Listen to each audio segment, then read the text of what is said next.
मेरे मित्रों, इस वीडियो को आखिरी सेकंड तक पूरे होश और ध्यान से देखना, क्योंकि अगले 7 मिनट में आपकी ज़िंदगी का एक बहुत बड़ा भ्रम टूटने वाला है।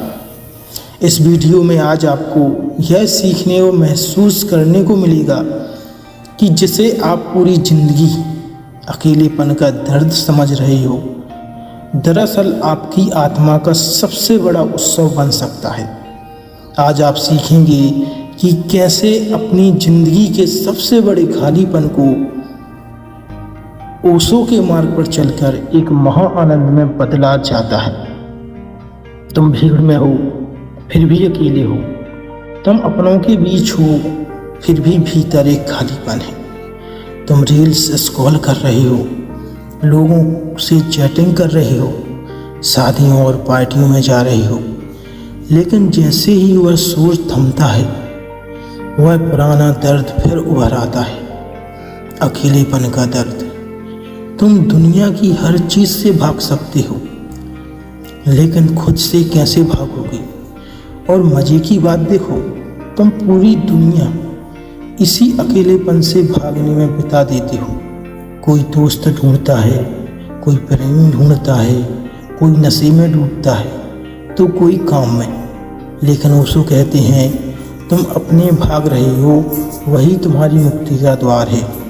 आज हम अकेलेपन के उस गहरे मनोविज्ञान को समझेंगे, जिसे जान लेने के बाद तुम कभी अकेले नहीं होगे, बल्कि तुम एकांत के उत्सव में डूब जाओगे। अकेलापन एक बीमारी है, एक घाव है। अकेलेपन का मतलब है कि तुम्हें किसी दूसरे की कमी खल रही है।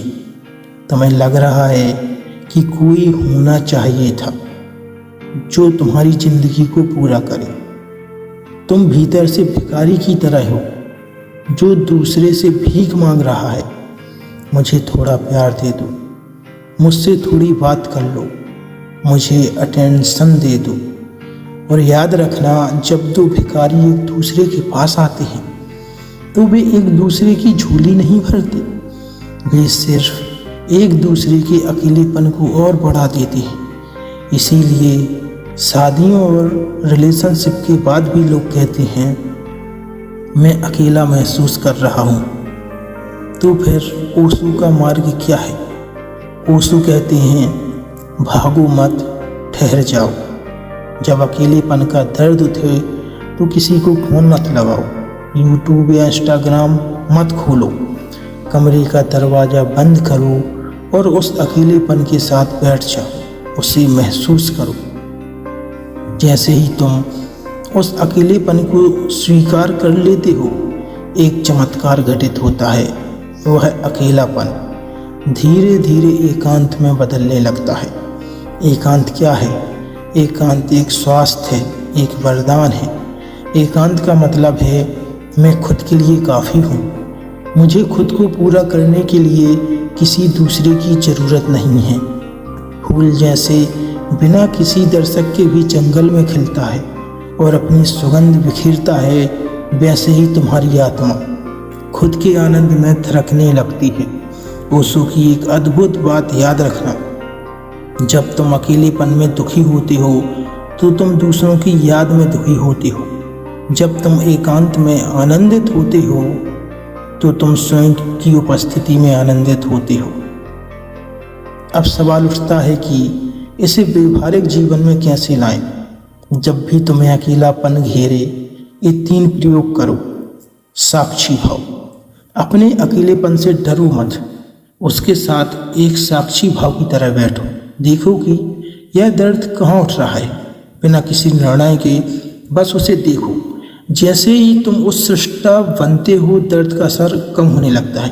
प्रकृति से जुड़ो, तुम अकेले नहीं हो, तुम इस विराट अस्तित्व का हिस्सा हो। पेड़ पौधे, तारे, चांद, ये सब तुम्हारे साथी हैं। इनके साथ मौन में समय बिताओ। क्रिएटिविटी, ऊर्जा को सृजन में बदलो। जब कोई नहीं है तब तुम पेंटिंग कर सकते हो, लिख सकते हो, संगीत सुन सकते हो या ध्यान कर सकते हो। तुम्हारी ऊर्जा जो दूसरों को ढूंढने में बर्बाद हो रही है वह अब भीतर की यात्रा पर निकल पड़ेगी। अकेलापन क्या है? एक अवसर है खुद से मिलने का। जब तक तुम खुद से नहीं मिलोगे तुम दुनिया में किसी से नहीं मिल पाओगे। जिस दिन तुम्हें खुद की कंपनी में मजा आने लगेगा उस दिन इस दुनिया के सबसे अमीर इंसान बन जाओगे। फिर कोई तुम्हारी जिंदगी में आए तो उत्सव और चला जाए तो भी संगीत थरथराता है। तो अगली बार जब अकेलापन लगे तो उदास मत बैठना, मुस्कुराना और कहना चलो आज अस्तित्व से मुझे खुद से मिलने का एक मौका मिला है। अपनी इस अंतर यात्रा की शुरुआत आज से ही करते हैं। तो दोस्तों यह वीडियो आपको कैसा लगा कमेंट बॉक्स में जरूर बताएं।